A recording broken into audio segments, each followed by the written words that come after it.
My brother had been flirting with my wife for years, and my parents kept pushing it. But at dinner, my wife exposed my mom's affair. Now my brother is stalking us. I never imagined I would have to choose between my own family and the safety of my wife. But after what my brother did, showing up at our doorstep while my pregnant wife came home alone, I realized the people I grew up with had become strangers I could no longer trust. Let me take you back to the beginning. My name doesn't matter as much as what happened. I have a younger brother named Ethan. We're only 3 years apart, but we've never been close. Not really. And a lot of that has to do with how we were raised. Our father spent years in the military, and that mindset shaped everything about our childhood. He was strict, demanding, and he turned everything into a competition between Ethan and me. It didn't matter if we were racing to the school bus or doing chores around the house. Everything was about winning, about being better than the other. At first, I thought the rivalry was harmless, maybe even healthy. We were just kids, right? A little competition never hurt anyone. But as time went on, things started to change. Ethan began falling behind, especially in school. I was always good at academics. I brought home A's and B's, did well on tests, and my parents were proud. But that just made things worse for my brother. Because I was doing well, my father constantly compared him to me. And when Ethan didn't measure up, the punishments were brutal. Some nights, he wasn't allowed to eat dinner. Other times, he was forced to stand in a corner for hours until his legs gave out. I could see how much it hurt him. Not just physically, but emotionally. Dad would use me as the example. He'd say things like, "Look at your brother. Why can't you be more like him?" He even made me tutor Ethan, thinking that would fix everything. I didn't mind helping. I wanted to. But there was only so much I could do. The truth was, Ethan just didn't love studying. He was energetic, creative, always wanted to be outside running around. Sitting still with a book bored him no matter how hard anyone tried. As the years passed, it became clear that all the pressure and comparisons had taken a serious toll on him. He started resenting me. And honestly, I understand why. He felt like he was always one step behind, always falling short no matter what he did. And I have to admit something that's hard to say out loud. I was so focused on making our father proud that I didn't notice how all of it was affecting my brother. I never really stopped to think about what it must have felt like for him, living in my shadow, being punished for not being me. Then, just as I was getting ready to leave for college, something happened that shook our entire family. Ethan swallowed an entire bottle of sleeping pills. It was terrifying. Thankfully, our parents found him in time and rushed him to the hospital. The doctors saved his life, and I will be forever grateful for that. But that moment changed everything. It was like someone had finally ripped the blindfold off my parents' eyes, especially my father. For the first time, they saw how much pain Ethan had been hiding, how deeply he had been hurting all those years. It took something that devastating, something that could have ended in tragedy, for them to finally understand the damage that had been building up inside him. After that, things at home shifted dramatically. My parents started going to therapy with Ethan. They began treating him like he was made of glass, like one wrong word or too much pressure would cause him to shatter. Over the years, I apologized to my brother multiple times. I told him I was sorry for not being more aware, for not standing up for him when we were younger. I tried to make things right between us. But even now, after all this time, my parents are still babying him. They walk on eggshells around him constantly. When my father wanted Ethan to go to college after high school, my brother threatened to hurt himself again. He said he couldn't handle living away from home and didn't need more education. So he never went. Without a degree, Ethan has struggled to find steady work. And even when he does get a job, he can't keep it. He either misses too many days or gets into arguments with coworkers and ends up getting fired. It's the same pattern over and over. He still lives at home, doesn't pay rent, relies on our parents for everything. Groceries, bills, spending money, all of it. Just to be clear, my brother doesn't have any diagnosed mental illness at this point. He goes to therapy occasionally, and aside from the depression he experienced back then, he's functioning now. He's not struggling the way he used to. In fact, he has a close group of friends he hangs out with every day. They smoke together, drink, go to parties. He's out living his life. The only catch is that he's doing it all on our parents' money. That's the most frustrating part for me. My parents have never pushed him, never challenged him, never asked him to step up. They're afraid. I get it. They're terrified of pushing him too far and losing him again. And Ethan knows that. He knows exactly how to tap into that fear. Sometimes it feels like he's taking full advantage of the situation. Because of all this, I've always felt bad for my parents. So when they asked me to start sending money home to help with their daily expenses, I couldn't say no. They're retired now. They don't have the income they used to. And with Ethan contributing nothing, I felt like it was the least I could do. Since then, I've been sending money every month to help out, while my brother lives like he doesn't have a care in the world. It's gotten to the point where I feel like I'm the one picking up the slack for the entire family. My wife knows everything about my family history, and she has a deep dislike for my brother. It's not just because he's been a bad son to my parents. It's because he's made her feel incredibly uncomfortable on multiple occasions. You see, Ethan has always flirted with my wife. From the very beginning, he's been overly attentive to her. He tries to get too close, makes suggestive comments, acts touchy in ways that cross the line. And whenever I call him out on it, he laughs it off and says I'm overreacting. What makes it even worse is how my parents handle these situations. They don't recognize it for what it really is. Instead of confronting Ethan or backing me up, they dismiss the whole thing. They call it a harmless crush, like he's some innocent schoolboy instead of a grown man acting inappropriately toward his brother's wife. Sometimes they even make comments that seem to encourage it.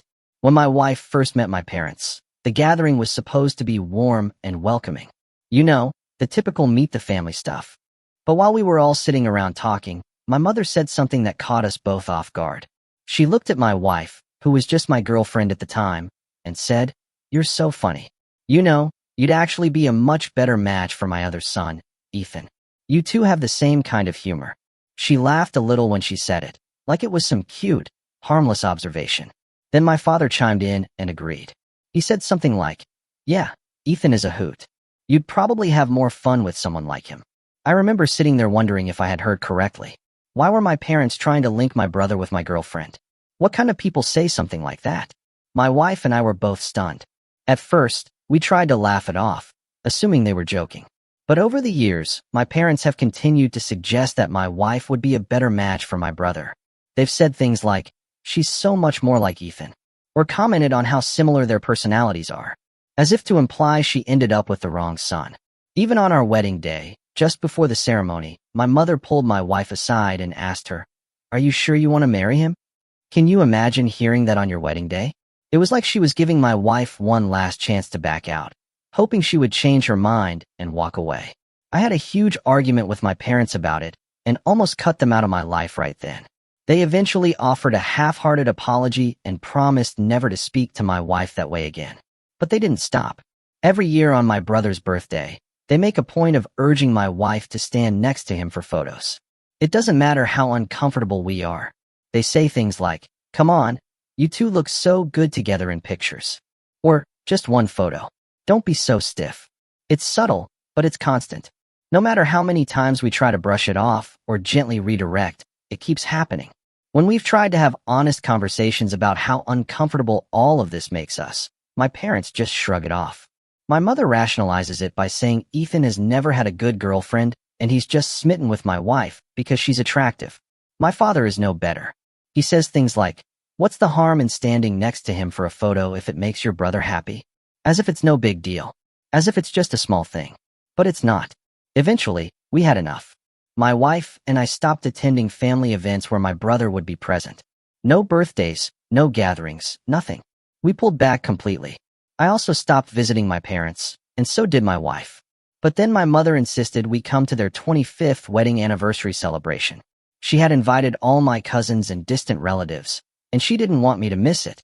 She was worried people would start asking questions if I wasn't there. Part of me wanted to go just to see the other family members. But another part of me kept thinking about everything that had happened over the years. How they treated my wife. How they always made excuses for my brother. How they continued to ignore our boundaries.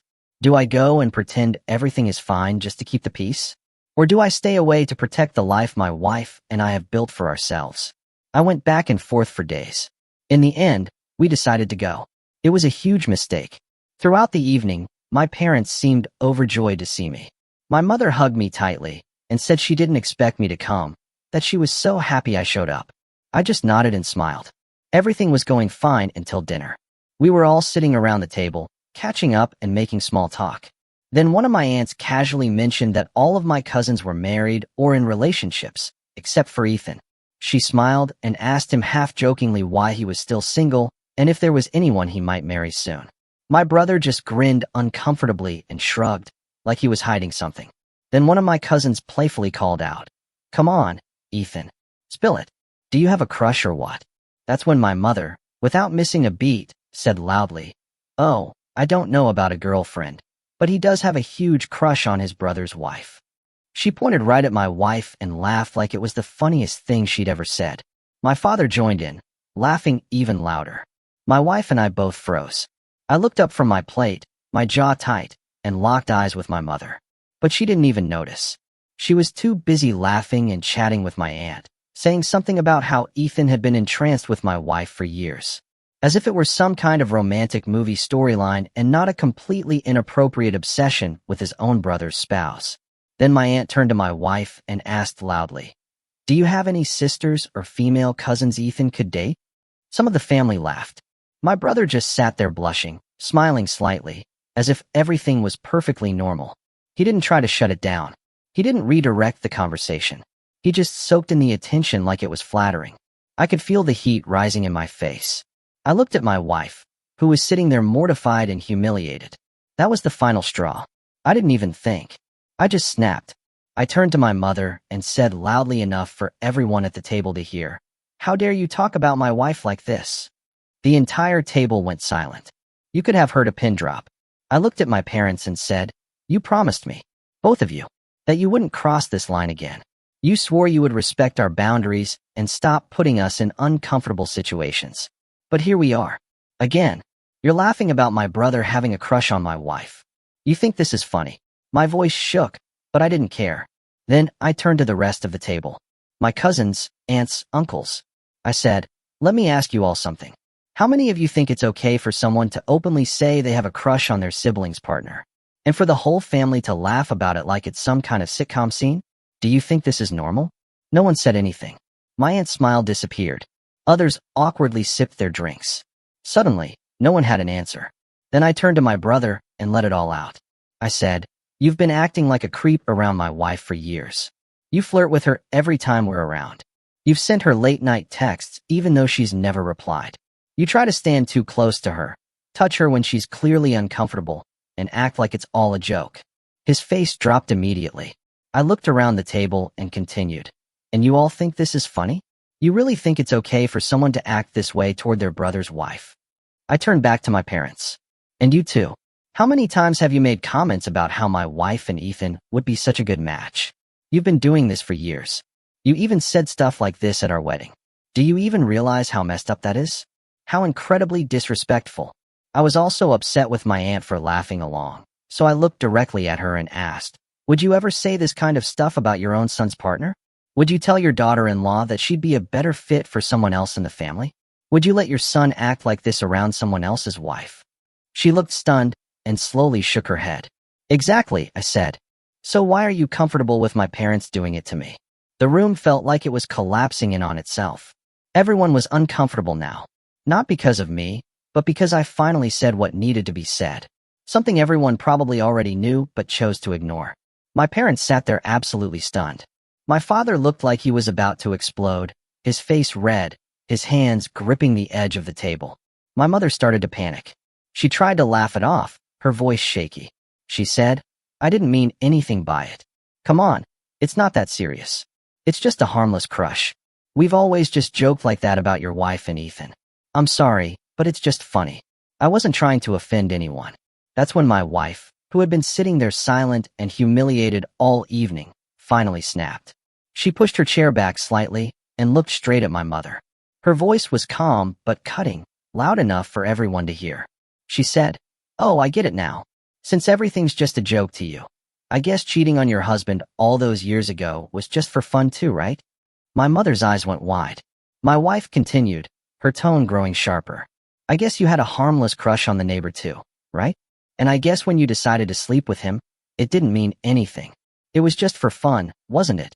The entire room went dead silent. My father looked like he'd been punched in the stomach. My mother looked absolutely devastated. Her face went white. I couldn't hold back a small, satisfied laugh. What my wife said was completely true. My parents had hidden this ugly little secret for years. A long time ago, my mother cheated on my father with their neighbor.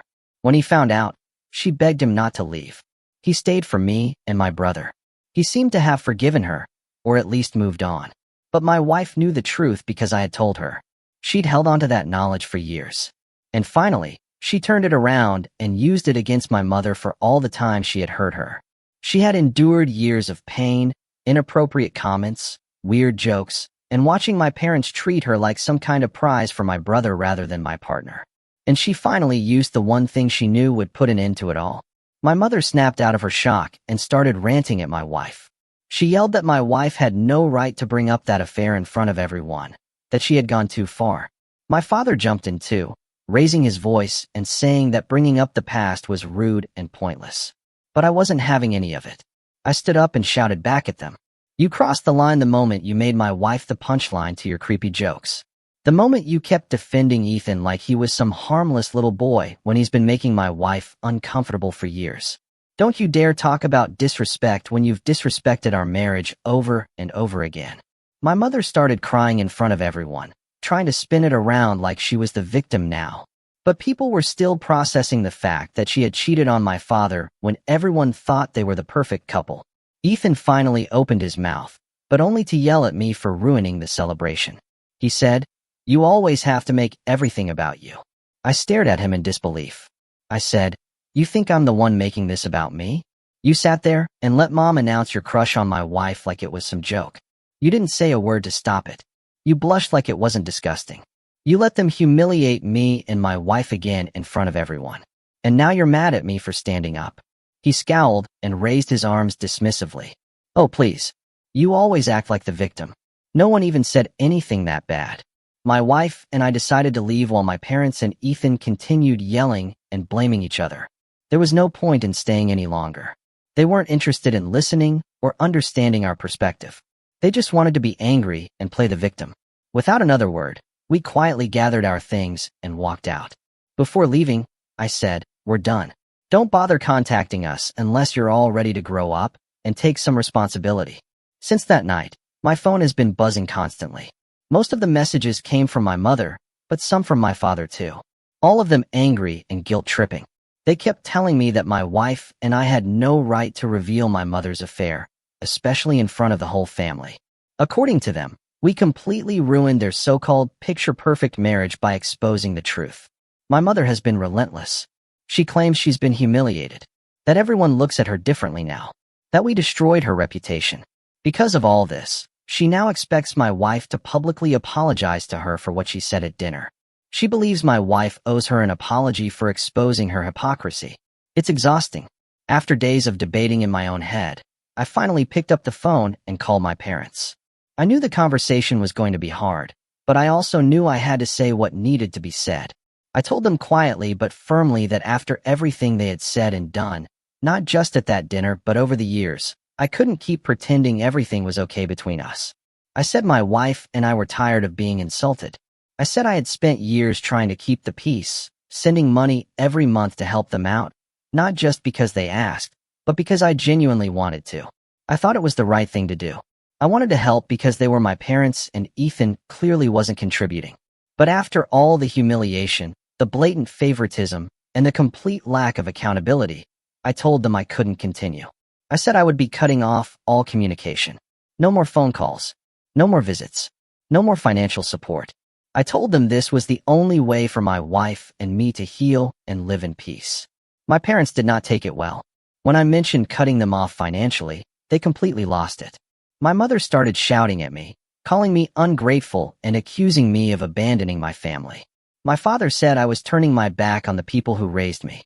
They kept insisting I was overreacting to what they called just a joke. They never accepted responsibility, never apologized. My mother even accused my wife of turning me against them, as if I didn't have the ability to make my own decisions. They practically cursed me, saying I would regret it for the rest of my life when my wife eventually left me. It was hard to hear, but I didn't give in. I held my ground and ended the call. Since then, my wife and I have blocked them. It's been over 3 months since then, and a lot has happened.